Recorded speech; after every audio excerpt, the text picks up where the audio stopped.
Okay, let's take it across then to our guest who's joining in this evening. We've got Ganeshram, who's the head of institutional equities at Spark Capital Advisors, and he's joining live here on the show.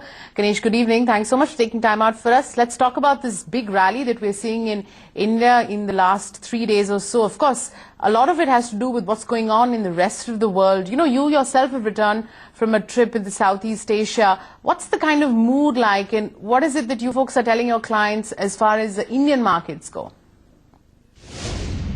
So there is a renewed sense of optimism, or I'll say lack of pessimism, which one could see right through. A lot of skepticism on the budget and how it could hurt markets. So in some form there has been some pent-up buying or short covering, which if I may call using a market lingo, which is currently happening. And I think the valuations are currently at a level where it's little too risky to short some of the favorite shorts in the market. So some of them are playing out, and also if you see some of the measures in the budget will indeed help growth into next year. I think some of them will hurt some of the issues which has been haunting the markets or earnings in the last 18 months should start getting corrected in the next 12 months. It won't show up immediately, but it will show up in a while. Ganesh, big rural push coming in the budget as well, and ever since that has happened, we are looking at stocks like Mahindra & Mahindra Finance, M&M, all the other rural beneficiaries, rallying a whole lot. In fact, you've also done a study indicating that probably the rural economy, which has been ailing for 4 years, is bottoming out now. Tell us what exactly is the hypothesis which you're building? Yeah, it's been about 2 years. We've been calling more than 2.5 years. We've been saying that rural consumption will get hurt, and that has played out to the T. We are now calling for the note we wrote about a couple of weeks back is about rural India bottoming out, and the budget has only aided the whole thought process. What happened, to understand what happened and what's happening in rural, we need to go back to 2009 to 14 phase, where rural buoyancy went into literally a bubble territory. And then what happened during calendar 14-15 when the rural consumption got hit, and to see what's changing now. So there are many things, and simplistically the market tends to see budget as the monsoon as the key reason, but there are plenty of reasons. Farm output shot up in that 9 to 14 phase. It corrected almost 5% in the last 2 years. The Rabi output this year is expected to be good. MSP increase was almost averaging mid-teens CAGR for almost 5 years, which actually fell to 2%. We have also seen Food Corporation of India procurement, which shot up from about 4 times, from 20 metric tons to about 80 metric tons in that period, come down half during the last 2 years to arrest inflation, to discourage hoarding. A lot of measures taken by the government. All this played out. Apart from this, we also saw agri exports, which grew mid-20% CAGR between 2009 and 14, contract 25+% in the last 2 years. That also hurt. On the contrary, agri imports went up, which also hurt. A lot of measures being taken now. A lot of customs duty have been increased on some agri import commodities, which should help in the coming year. What we are also seeing is a surge in government spend.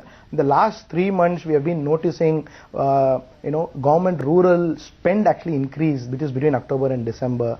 Roads, railway, all of them will eventually start playing out as government spend, both center and state, on rural. So basically our call on the whole thing is rural is bottoming out, and we need to be careful out here because it is not like next quarter the numbers are going to shoot up. It is when it comes with a lag. So what's changing in the next 2-3 quarters will play out more in calendar 17 as earnings delta. So Ganesh, which are exactly these stocks we are talking about here, where there's a very strong case of looking much more closely because rural themes will play out over the next couple of months and quarters? Could it be two-wheelers or any other areas which you have looked at closely? So it's largely consumption-led. It could be staples. It could also be some discretionary consumption names.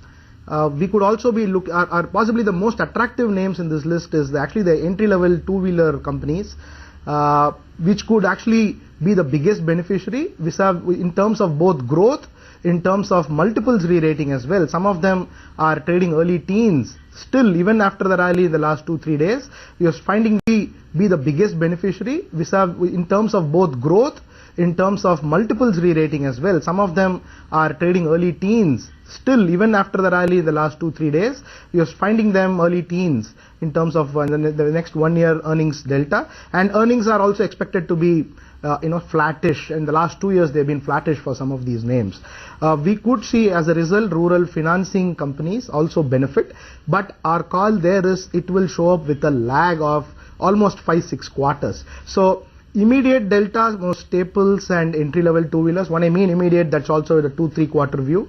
And with a more 18-month view, financiers of the same will start showing improvement on their NPA trend. In the meanwhile, the last 2 years cycle slowing down will actually continue to hurt some of the financing companies. So it's not jump in right away. We need to be a little careful of the fact that there are lag effects which will play out in this phase.